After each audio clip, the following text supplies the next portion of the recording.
Hai, jumpa lagi di podcast saya Bob Andara. Manajemen risiko di era dinamis. Perspektif praktis dari seorang Head of Risk Management.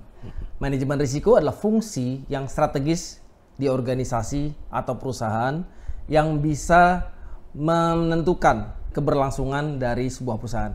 Bersama saya sudah hadir seorang profesional dari risk management atau manajemen risiko, Pak Ade Waskita. Selamat siang, Pak Ade. Selamat siang, Pak Bobi. Ya, Pak Ade boleh cerita kesibukan Pak Ade dan fungsinya di organisasi. Oke, terima kasih Pak Bobi sebelumnya. Jadi sebenarnya sebagaimana Pak Bobi ketahui, sudah lama ya saya di manajemen risiko, bahkan sampai sekarang sudah dari 2013 lah sebenarnya. Saya nggak jauh-jauh dari situ sih Pak. Ya. Kerja, bikin konten maupun konsultansi ya di manajemen risiko aja sebenarnya. Ya. Jadi kita tuh pernah satu organisasi ya Pak Ade, Ya, di sebuah holding perusahaan asuransi di BUMN ya, menjadi head of department ya, di risk management. Ya. Nah, Pak Ade boleh cerita mengenai manajemen risiko ini di organisasi. Tentang apa sih, apa saja yang dilakukan oleh di organisasi dan fungsinya. Oke. Jadi manajemen risiko itu Pak Bobi sebenarnya kan bagian dari tata kelola ya. Kita tahu bahwa organisasi atau perusahaan itu butuh membuat suatu tata kelola yang baik. Oke. Nah, salah satu bagian dari tata kelola ini ya manajemen risiko. Jadi manajemen risiko itu tidak terpisah dari tata kelola organisasi atau perusahaan sebenarnya. Bedanya manajemen risiko itu spesifik untuk menangani hal-hal yang mungkin terjadi di masa depan. Gitu. Kalau tata kelola ini kan sebenarnya menyeluruh dari awal sampai akhir dan kebanyakan fokusnya itu di saat ini lagi ada masalah apa maka perlu diperbaiki. Nah, manajemen risiko itu membawa itu lebih jauh. Kira-kira potensi ke depan itu ada apa? Apa yang perlu kita siapkan? Nah, itu yang terkadang membuat orang jadi tampak manajemen risiko ini apa sih sebenarnya yang dilakukan gitu. Karena kan ngurusin proyeksi masa depan terus ya. Sebenarnya mulai dari keuangan sampai yang sifatnya operasional gitu. Mungkin dulu belum sepopuler sekarang ya. Karena kita bikin SOP ya bikin aja gitu. Kita bikin sebuah kebijakan policy. Nah, sekarang itu sudah berbasis manajemen risiko ya Pak Ade ya? Iya. Jadi manajemen risiko itu memang diawali dari krisis. Kalau di dunia itu ada krisis, terus apa yang perlu dilakukan ke depan. Nah, di Indonesia sendiri sebenarnya di perbankan itu ya semenjak 98 negara mulai berbenah di industri perbankan termasuk manajemen risikonya. Waktu itu masih BI ya, 2003, 2009. Itu perbankan juga masih baru kenal tuh manajemen risiko ini apaan sih sebenarnya. Direksi-direksinya kemudian diundang untuk ikut pendidikan sertifikasi mengenal apa itu manajemen risiko. Sampai sekarang manajemen risiko terutama ada lagi tuh Pak waktu COVID tuh. Nah, sebenarnya kalau saya amati dari 98 kemudian beralih ke OJK perbankan, kemudian 2016 mulai dirumuskan tuh OJK manajemen risiko untuk industri di luar perbankan. Nah, itu popularitas manajemen risiko itu belum banyak. Pak Bobi bisa cek di Google Trend tuh. Tapi begitu 2019, 2020 ketika COVID mulai naik tuh di situ. Mulai populer ya? Mulai populer. Manajemen risiko ya? Dulu sebelum COVID itu yang punya sertifikasi manajemen risiko itu Pak, itu bisa dihitung dengan jari. Tapi setelah 2019, udah banyak tuh. Jadi awareness sudah mulai bagus ya? Sudah mulai bagus. Perusahaan atau organisasi udah mulai membandatkan ya bahwa di organisasi mereka harus ada fungsi itu ya? Iya. Nah, kalau di industri keuangan kan memang dari perbankan nih mulainya. Kemudian asuransi, BPR, pembiayaan, Ventura mulai ditarik Ayo kalian juga harus menerapkan manajemen risiko. Nah, yang di luar perbankannya ini sebenarnya. Nah, sebenarnya banyak expert yang kemudian explore, konsultan explore untuk yang non keuangan. Nah, itu setelah COVID itu ramenya gitu. Nah, cuma kemudian muncul sebenarnya ada mazhab baru nih di tempatnya Pak Bobi yang lama. Kementerian BUMN itu bikin satu kerangka baru lah, cara pendekatan baru untuk mengelola risiko. Dari Kementerian BUMN yang dari rilis Kementerian ya? BUMN. Gitu. Oke. Ada lagi tuh. Disempurnakan ya, Mas sekarang masih berlaku ya? Masih berlaku. Jadi kan OJK punya framework. Nah, kalau framework internasionalnya kan banyak, ada KOSO, ada ISO. Kemudian Kementerian BUMN mencoba bikin pendekatan baru tuh, yang kemudian diwajibkan kepada semua BUMN dan anak perusahaannya. Oh iya, ini industri ya berarti ya, bukan hanya finansial. Bukan ya? hanya finansial. Oh iya. Berarti emang di-trigger pada saat krisis, financial crisis ya, 98 ya, itu baru. Kalau saya lihatnya trigger jadi ada akselerasinya itu setelah COVID itu, Pak. Setelah COVID ya. Terus Pak Bobi ingat ada blackout nggak? Iya. Blackout Jawa Bali. Iya betul. Nah, tahun berapa ya itu ya? 2019. 19. Sebelum Wah, berapa COVID. hari ya itu ya? 3 hari kayaknya. 3 hari itu benar-benar masif. Rebutan genset. Nah, di situ mulai tuh muncul istilah business continuity plan, contingency plan. Ini perusahaan listrik kita ini sebenarnya punya planning nggak? Nah, mulai tuh presiden, menteri BUMN mulai jadi lebih masif lah. Nah, Pak Ade, boleh dijelaskan nggak ke pemirsa secara sederhana manajemen risiko itu apa dan apa saja sih langkah-langkahnya dalam sebuah organisasi? Kok risiko bisa di-manage? Gimana Pak? Sebenarnya risiko yang kita miliki pribadi maupun perusahaan yang miliki itu tergantung objektif yang ingin dicapai sebenarnya. Tanpa objektif yang ingin dicapai itu sebenarnya risiko nggak ada. Nah, saya selalu mencontohkan yang sederhana gini. Pak Bobi kalau pingin ke Jakarta atau Pak Bobi pingin jalan-jalan sudah menetapkan tujuan tuh, misal mau ke Bali, ada risiko nyasar nggak Pak Bobi? Ada aja sih risiko kan. Ada risiko nyasar ya. Tapi kalau Pak Bobi switch nih, saya mau traveling, ada risiko nyasar nggak? Traveling? Kalau Pak Bobi sudah menetapkan saya mau ke Bali, nah bisa nyasar tuh, entah waktu Pak Bobi order taksi dari rumah mau ke bandara, taksinya nyasar, ada risiko itulah ya. Atau ada problem di pesawatnya, radarnya bagaimana nyasar gitu, yang harusnya nyampe ke Bali, atau Pak Bobi lewat jalan darat yang harusnya nyampe ke Bali malah nyampenya ke Maluku gitu, itu kan ada risiko nyasar ya. Tapi kalau sekedar mau traveling, mau jalan-jalan, ada nggak risiko nyasar? Enggak ya harusnya. Enggak. Justru ketika orang bilang, loh kamu kok tiba-tiba ada di Ambon, kamu nyasar ya? Enggak, saya emang mau jalan-jalan aja keliling Indonesia gitu. Nah, objektif yang berbeda akan menimbulkan risiko yang dialami itu akan berbeda. Nah, kalau di perusahaan perbankan, pasti risiko yang di manage akan berbeda dengan pabrik tahu. Gitu. Contoh risiko suku bunga gitu. Perbankan pasti manage banget tuh. Concern di situ, tapi di pabrik tahu ya enggak. Enggak ya. Operasionalnya beda ya. Iya, beda gitu. Nah, tergantung objektif masing-masing. Nah, manajemen risiko itu sebenarnya memanage apa saja masalah yang bisa terjadi di kemudian hari. Bedanya gitu. Bahasa mudahnya antisipasi. Bahasa mudahnya lah gitu, antisipasi. Jangan sampai kalau Pak Bobi mau ke Bali supaya nggak nyasar, apa saja yang perlu dipersiapkan gitu. Rutenya harus jelas, beli tiketnya bener gitu. Nanti nomor kontak perjalanan Maps, Google Maps harus siap gitu. Nah, jadi segala proses itu ada antisipasinya Pak ya? Ya.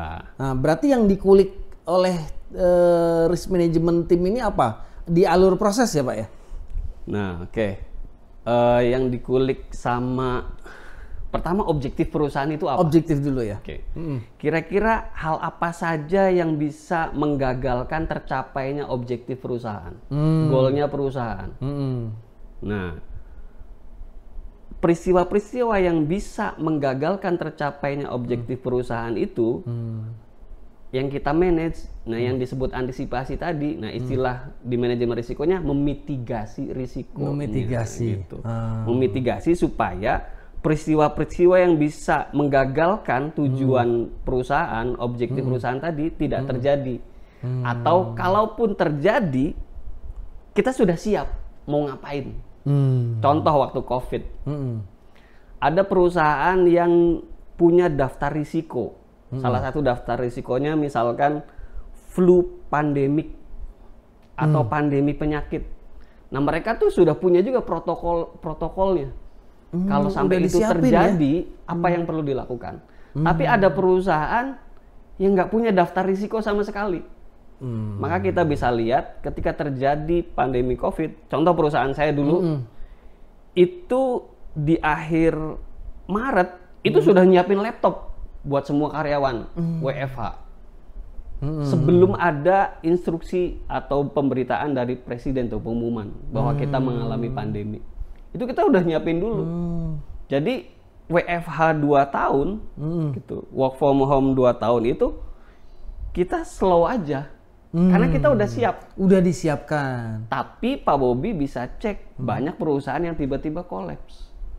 Karena nggak tahu harus ngapain gitu. Iya, jadi boro-boro mendaftar apa saja yang harus persiapkan, jadi nggak aware ya. Tiba-tiba ada kejadian, bingung. Iya. Nah, bedanya yang ini kemungkinannya kecil yang pandemi di Indonesia waktu itu kan Pak Bobi tahu lah gitu ya, banyak yang aneh-aneh komentarnya gitu, nggak bakalan masuk gitu. Nah, malah saya sendiri waktu bulan Desembernya itu saya udah nulis tuh catatan untuk komite gitu. Wah, ini di Cina ada flu pandemi, ini kita bisa jadi ke Indonesia nih. Tapi waktu itu memang ada yang nyuruh delete tuh. Delete deh, nanti aja gitu. Ternyata Januari ada orang Depok. Biar nggak rame gitu kali ya. Biar nggak bikin gaduh. Nah, untungnya kita udah punya business continuity plan-nya. Nah, tapi perusahaan yang belum menerapkan manajemen risiko, ya apalagi business continuity plan-nya, ketika pandemi bingung, banyak yang kolaps kan gitu. Iya. Nah, risk management ini atau manajemen risiko ini itu bisa sampai ke root-nya kan, artinya setiap divisi juga ada kan Pak ya. Iya. Jadi bukan hanya core bisnis di bisnisnya aja kan, di bagaimana mengantisipasi di bagian keuangan misalnya, di bagian marketing dan produksi dan lain-lain gitu Pak ya. Nah, kalau dari Pak Ade, menurut Pak Ade, tantangan terbesar dalam implementasi itu seperti apa Pak? Di alur proses. Oke. Tantangan terbesarnya sebenarnya gini. Oke, sekarang kan juga ada dari BUMN udah ada ya peraturan gitu untuk yang BUMN. Untuk perusahaan swasta juga ada. Tantangan terbesarnya sebenarnya awareness. Nah, awareness kadang untuk perusahaan apalagi yang di dalamnya itu kebanyakan karyawannya itu nggak paham manajemen risiko, merasakan penerapan manajemen risiko itu sangat administratif.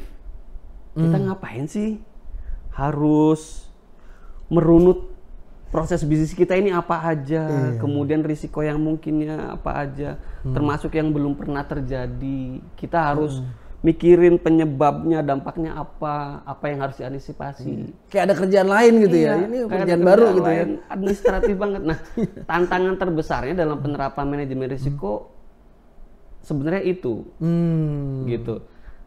Kenapa? Itu sebenarnya adalah aktivitas sesungguhnya dari manajemen risiko nih. Kalau kita merujuk ISO itu Pak, ada prinsip, ada kerangka kerja, ada proses. Nah, proses manajemen risiko ini yang sebenarnya dijalankan sehari-hari. Dan teman-teman di bisnis operasional pun sebenarnya sudah menjalankan. Cuma kehadiran fungsi manajemen risiko itu membuat supaya itu lebih sistematis, terstruktur pengelolaannya. Lebih formal gitu Pak ya, lebih bisa dimonitor ya. Nah ini nih, kata-kata lebih formal ini yang kemudian stigmanya jadi administratif banget gitu. Nah tantangan dalam penerapan itu sebenarnya itu.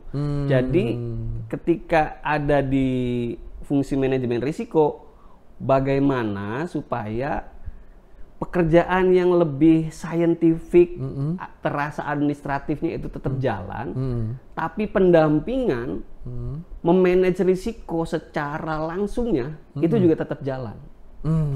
Iya, iya. Itu yang terkadang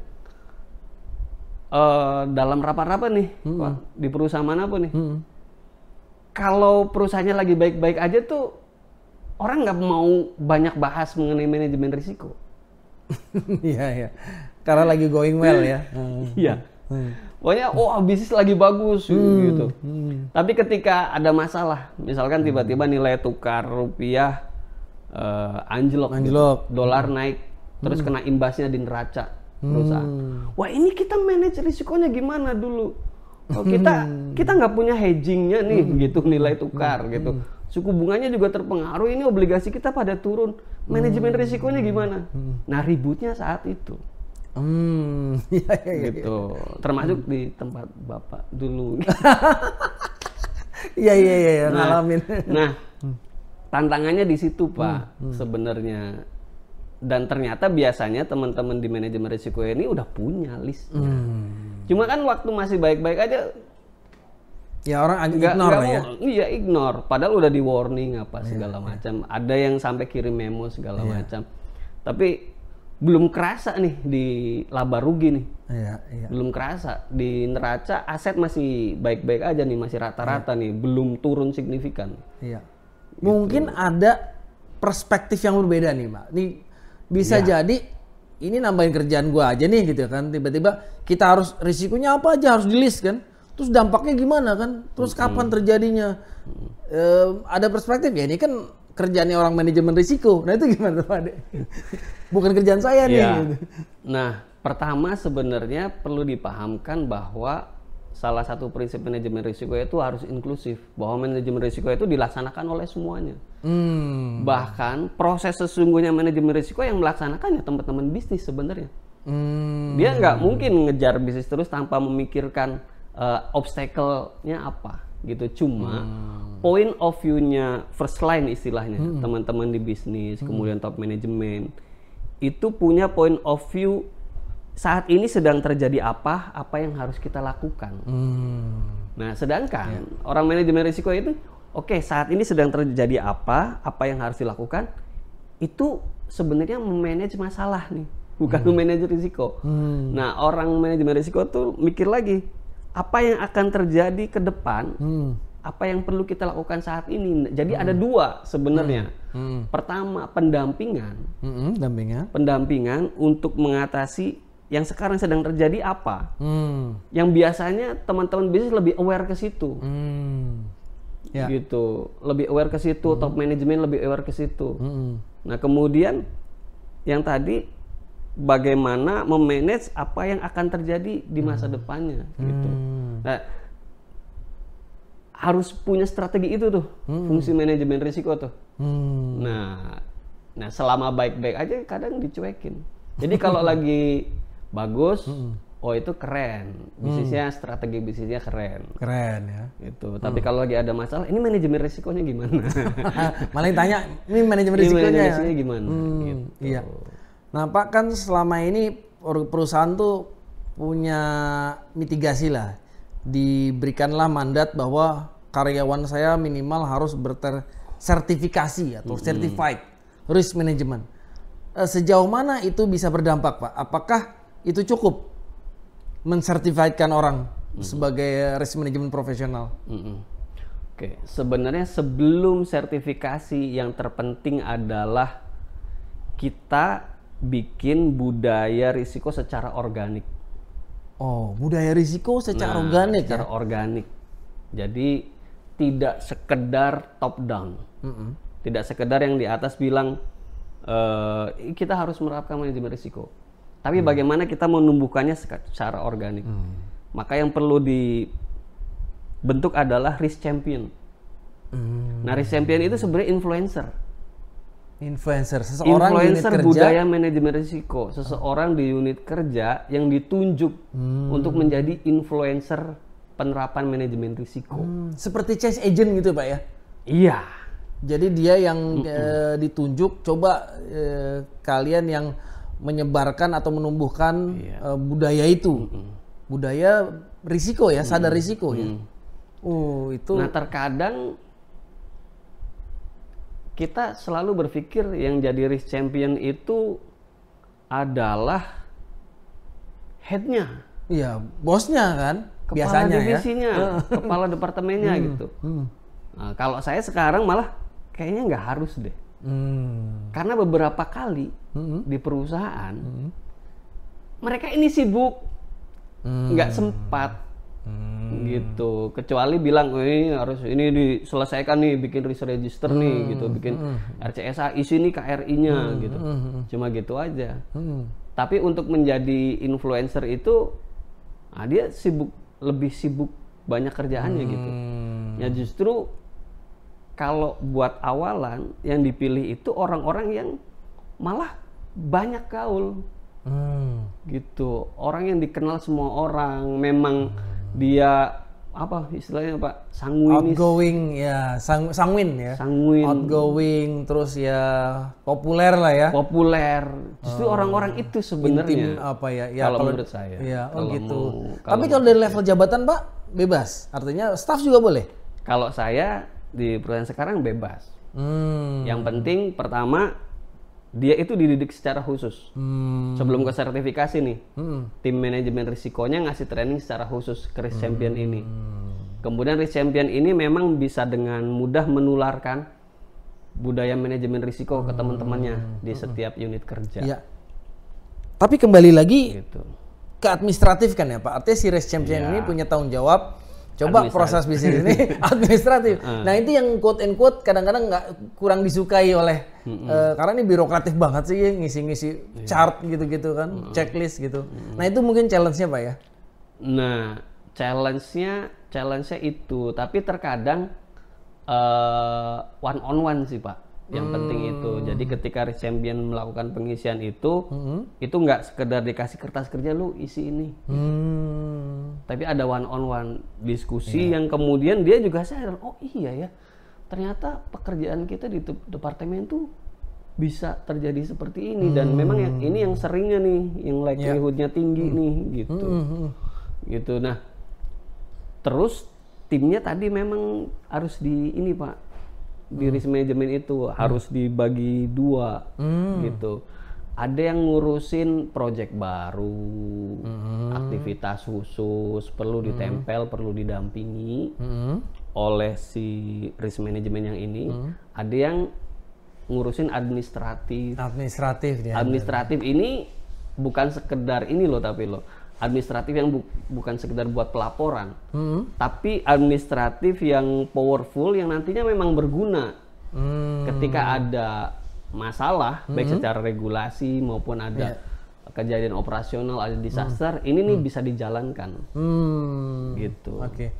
Jadi lebih basic, lebih fundamental lagi ya dibanding sertifikasi ya sebenarnya.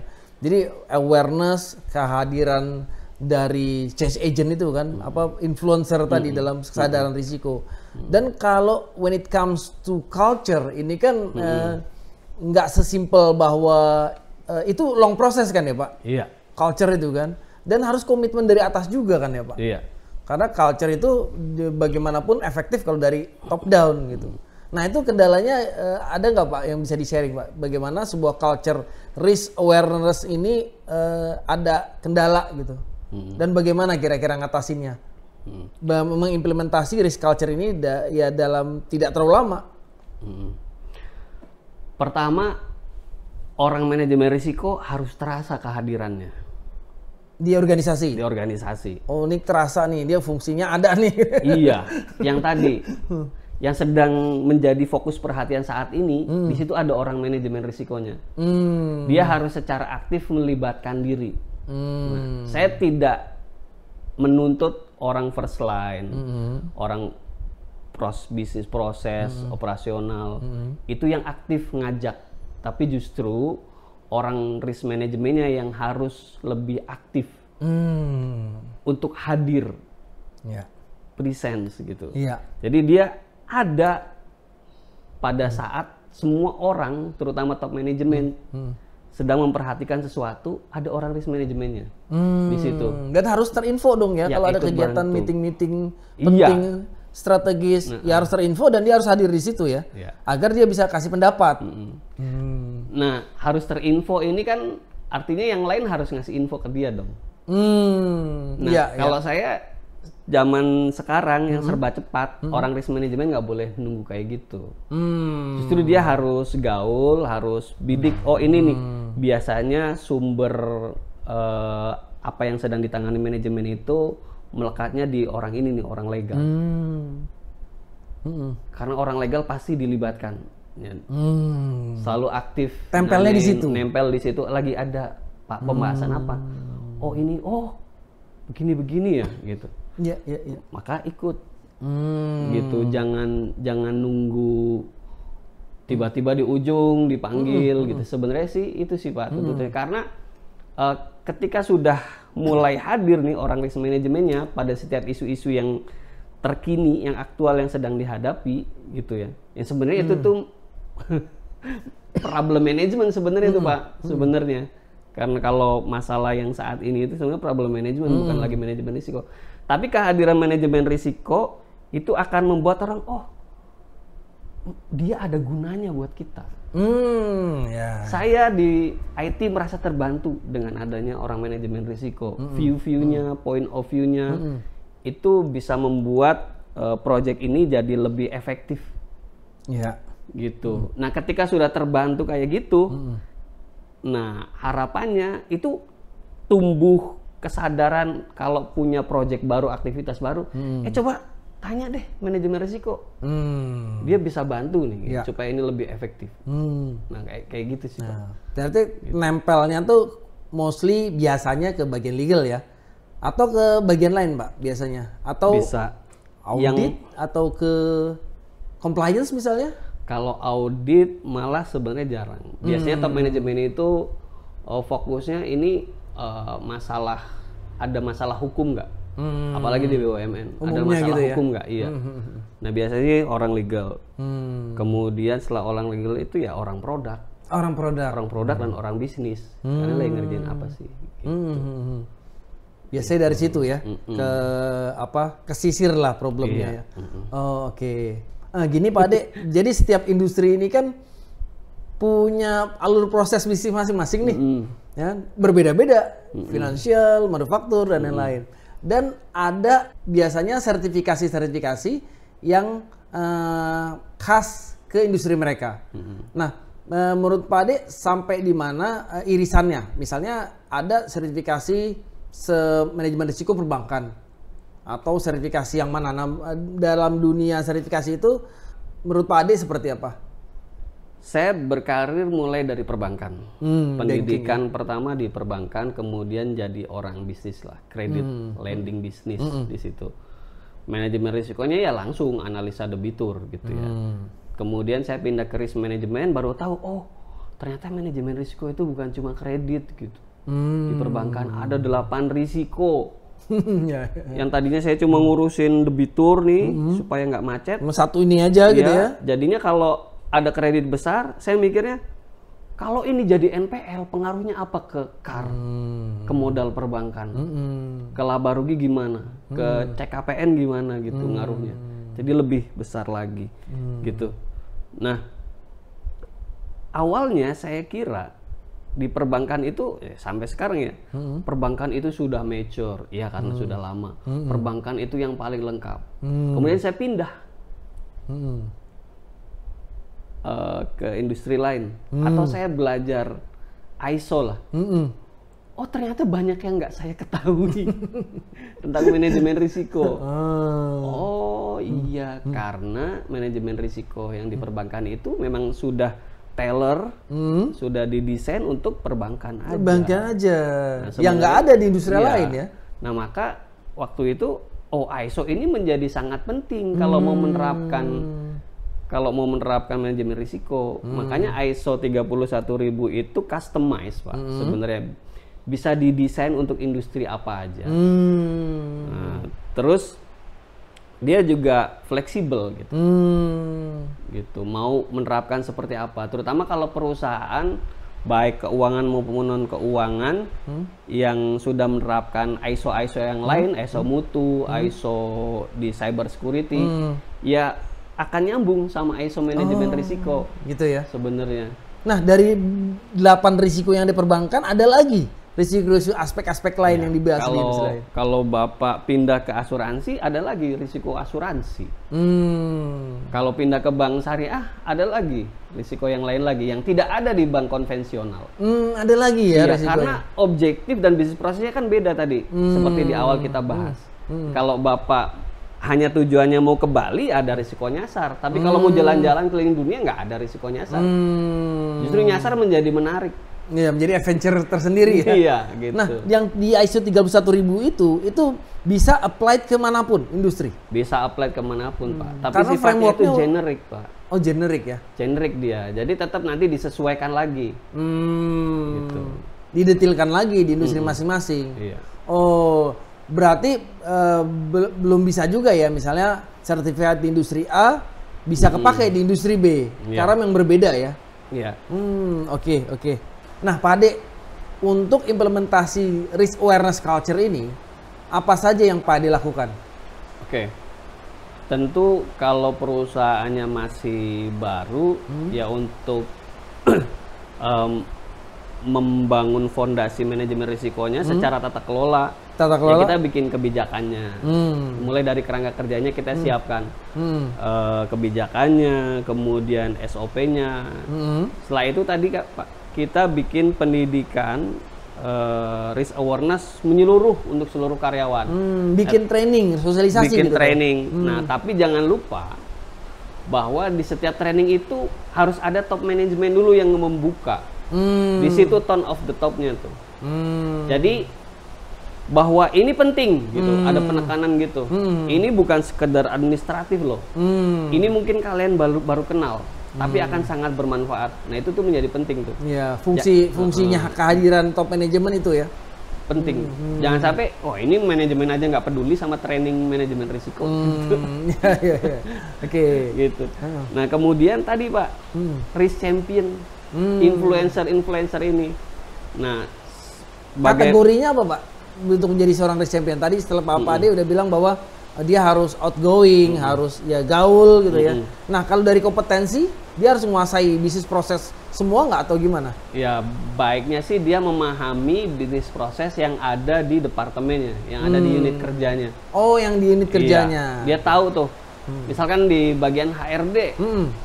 Oh, dia tahu di bagian rekrutmen itu ada proses ini. Di bagian training ada ini, meskipun dia jenderal ya, tapi dia tahu. Oh, biasanya nih teman-teman yang karena dia kan sebenarnya gaul ya. Iya. Kalau gaul kan dia bisa menyerap banyak informasi tuh dari teman-temannya. Jadi pernah ada masalah apa, dia itu tahu tuh. Meskipun ketika dituangkan ke dalam kertas kerja secara detail, ya dia tetap harus nanya lagi ke temannya di bagian itu. Konfirmasi lagi ya? Konfirmasi lagi, gitu. Oke. Tapi cara konfirmasi dia pasti lebih enak gitu. Daripada kita milih seorang risk champion yang pendiam, yang bingung ngomong ke temennya juga untuk ngisi. Oh, jangan-jangan dia nggak mau diganggu nih buat ngisi ini. Nggak enakan gitu ya? Atau kaku ya? Iya. Oke. Lalu apa lagi Pak untuk menumbuhkan risk awareness ini? Ya yang biasa sih ini sih Pak, yang paling efektif tuh sebenarnya video-video pendek. Micro learning video itu ya? Video-video pendek. Selebihnya kayak yang sertifikasi yang itu sebenarnya push dari regulasi itu Pak. Kalau perusahaan-perusahaan baru, kalau nggak ada regulasi, ya nggak sertifikasi. Cuma sertifikasi juga kita harus pilih-pilih juga tuh. Nah, jangankan sertifikasi yang sifatnya umum untuk non perbankan nih Pak. Orang perbankan aja, biasanya mau ikut sertifikasi itu kayak dia mau bimbel Pak. Oh, bimbel intensif. Belajarnya. Oke, ini level 1. Materinya apa, contoh soalnya apa, dia ngerjain contoh soal sebanyak-banyaknya dia pasti lulus. Tapi nggak ada yang nerap, nggak ada efeknya di pekerjaan sehari-hari dia. Gitu. Lebih ke pengetahuan knowledge aja ya, berarti kalau ini pembahasan soal ini ya. Iya. Nah itu sebenarnya yang harus dihindari. Iya. Nah yang berhasil itu kalau tanpa perlu ada kita, mereka ketika menangani satu proyek ada diskusi di internal mereka, ini identifikasi risikonya gimana ya, likelihoodnya. Nah itu saya bilang kalau mereka sudah cara bicaranya udah begitu kayak orang risk management, itu udah bagus culture-nya. Iya. Nah Pak Ade, pada umumnya kan yang implement risk management ini tuh perusahaan-perusahaan besar ya. Perusahaan yang udah settle, udah besar. Nah perlu nggak sih kalau startup itu butuh mengenai risk management ini Pak? Menurut Pak Ade bagaimana? Ya, justru startup itu yang paling perlu risk management Pak. Dan antara administrative risk management sama tadi active risk managementnya itu memang kita harus balance banget tuh. Karena pertama di startup itu orang nggak tahu sama sekali manajemen risiko itu apa sih. Taunya bahkan untuk berpikir secara helikopter view yang lebih luas itu juga jarang. Mereka lebih cenderung kita operasionalnya gimana, apa saja yang harus kita beresin. Gitu. Kalau manajemen risiko kan ngelihat lagi ke depan. Kemudian misalkan secara company gimana. Jadi paling enggak startup ini justru yang lebih membutuhkan ya Pak ya? Yang lebih membutuhkan. Apalagi startup yang investornya banyak. Jangan sampai manajemen risiko ini kalau nggak kuat ya akhirnya banyak yang kejadian-kejadian fraud itu Pak. Kayak beberapa P2P lending yang digadang-gadang sebagai unicorn terbesar se-Asia Tenggara. Kemudian ada yang CEO-nya kabur. Nah itu saya yakin sebenarnya penerapan manajemen risikonya baik secara tata kelola, administrasi maupun secara active risk manajemennya gitu ya. Approach langsungnya itu lemah pasti. Gitu ya.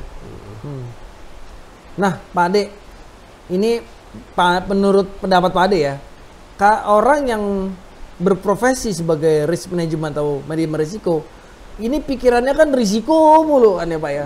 Jadi dalam semangat jiwa entrepreneur Pak ya, itu malah menjadi sebuah kendala nggak sih? Artinya ini mikir mulu kendalanya ntar nggak maju-maju. Menurut Pak Ade gimana? Kalau sebagai entrepreneur gitu. Kalau menurut saya orang manajemen risiko yang mikirnya risiko mulu tuh itu tuh eranya udah lewat. Era sekarang itu harus sudah mulai disadari bahwa orang risk management itu harus berpikir bagaimana objektif target bisnis tercapai. Oh, gitu ya? Justru itu, Pak. Target bisnis tercapai. Target bisnis harus tercapai. Nah, risikonya apa? Itu yang perlu ditangani. Maka, bikin risk register itu tidak sekedar skor likelihood-nya apa, skor impact-nya apa, nanti heat map-nya kayak gimana. Bukan itu yang penting. Yang penting adalah sudah berhasil, yang paling penting maksudnya ya. Yang tadi kan cuma approach saja ya, technical.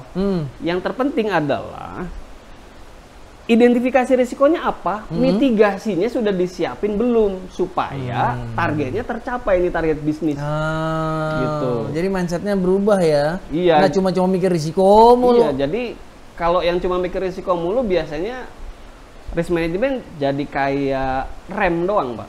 jadi kayak penghambat doang. Iya. Meskipun sebenarnya kita tahu rem dalam kendaraan itu bukan untuk menghentikan laju kendaraan. Gitu. Tapi untuk memastikan kendaraan bisa sampai di tujuan dengan selamat. Kapan perlu ngegas, bisa ngomong tuh risk management harusnya bisa bilang, oh saatnya ngegas nih, oh ini saatnya ngerem, bukan cuma ngerem, bukan cuma gitu doang, tapi oh ini ngegas, nah, supaya target waktunya tercapai. Oh ini rem dulu, ada batu di depan gitu. Oh analoginya bagus. Iya, harusnya gitu Pak. Iya. Oke. Nah Pak Ade boleh share nggak bagaimana manajemen risiko di industri keuangan investasi, di mana kan Gen Z lagi gemar untuk belajar ya, saham, kripto dan lain. Menurut Pak Ade gimana? Oke, jadi pilihan investasi kita semakin kesini memang banyak banget Pak. Nah termasuk kripto. Nah, kripto itu sekarang memang peminatnya lebih banyak milenial sama Gen Z. Gitu. Kalau generasi di atas itu kebanyakan masih di saham, reksadana gitu ya. Nah, yang perlu diingat bahwa setiap investasi itu ada risiko dan peluangnya. Bukan hanya keuntungannya, tapi juga ada risikonya, ada ancamannya. Di balik risiko ada opportunity. Bisa untung, bisa rugi. Ada upside risk-nya, ada downside risk-nya. Gitu. Nah, investasi apa yang paling berisiko? Investasi yang tidak kita pahami. Gitu sebenarnya. Semakin kita tidak memahami investasi itu, maka itu akan semakin berisiko buat kita. Jadi intinya pahami dulu produknya apa. Baru kita investasi di situ. Jangan kita nggak ngerti produknya tiba-tiba udah beli aja. Jangan karena FOMO istilahnya sekarang. FOMO ya. FOMO ke kripto, FOMO ke saham BCA lagi. Seolah-olah keren nih gitu. Ya. Oh kayaknya main saham, main kripto keren gitu. Nah, tapi nggak paham, itu justru bahaya ya. Iya. Nah, kalau ngomongin kripto sekarang kan ada bursanya kayak pasar modal. Kalau di pasar modal itu kan ada IDX gitu ya. Kalau di kripto ya ada bursanya juga, CFX. CFX ada ya? Gitu. Ada bursanya, ada clearingnya, ada custody-nya. Gitu. Sebenarnya dengan kehadiran pengaturan bursa di ekosistem kripto yang tadinya di bawah Bapepti, kemudian di under OJK, itu memang meningkatkan minat, terutama milenial sama Gen Z gitu, untuk investasi di kripto.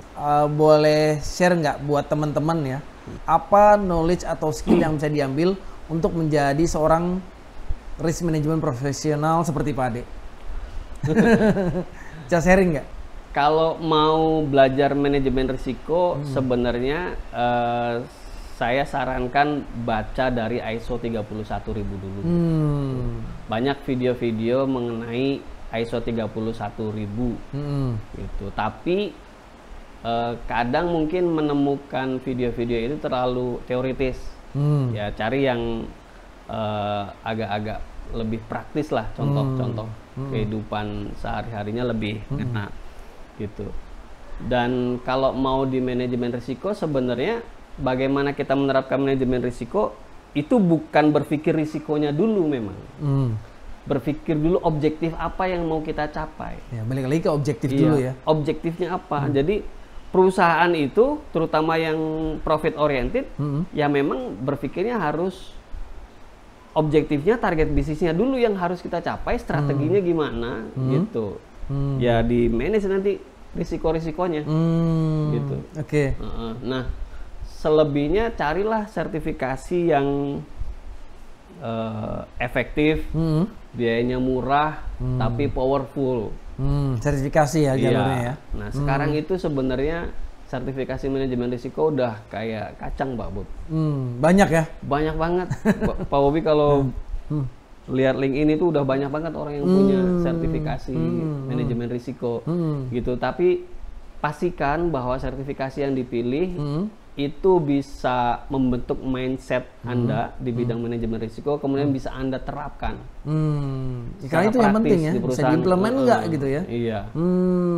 Gitu. Oke teman-teman, seru juga diskusi kita ya hari ini ya. Jadi kita sudah paham seperti apa manajemen risiko, dan dalam organisasi juga perlu ada semacam influencer ya. Lalu kita juga sudah bahas bagaimana manajemen risiko itu di beberapa industri, sampai bagaimana manajemen risiko di industri capital market ya, seperti saham atau kripto ya Pak ya. Nah, satu lagi yang penting itu seperti yang Pak Ade katakan, bahwa kita harus kenal dulu produknya sebelum kita invest. Karena itu akan meminimais risiko itu sendiri. Itu Pak ya. Oke. Dari Pak Ade ada nggak pesan-pesan lagi buat teman-teman? Oke. Ya, terima kasih Pak Bobby sudah banyak ngobrol tentang manajemen risiko. Apa yang saya bahas tadi sebenarnya hanya sebagian kecil dari apa itu manajemen risiko. Selebihnya banyak sumber informasi sekarang. Bahkan manajemen risiko juga bisa memanfaatkan artificial intelligence ya. Kalau sekarang nanti bisa dikulik lah lebih jauh lagi, belajar dari ChatGPT, mungkin itu juga lebih mempercepat pemahaman kita mengenai manajemen risiko dan bagaimana menerapkannya. Oke. Itu diskusi kita hari ini. Demikian, terima kasih Pak Ade sudah hadir di podcast saya. Oke, terima kasih. Bye, sampai jumpa.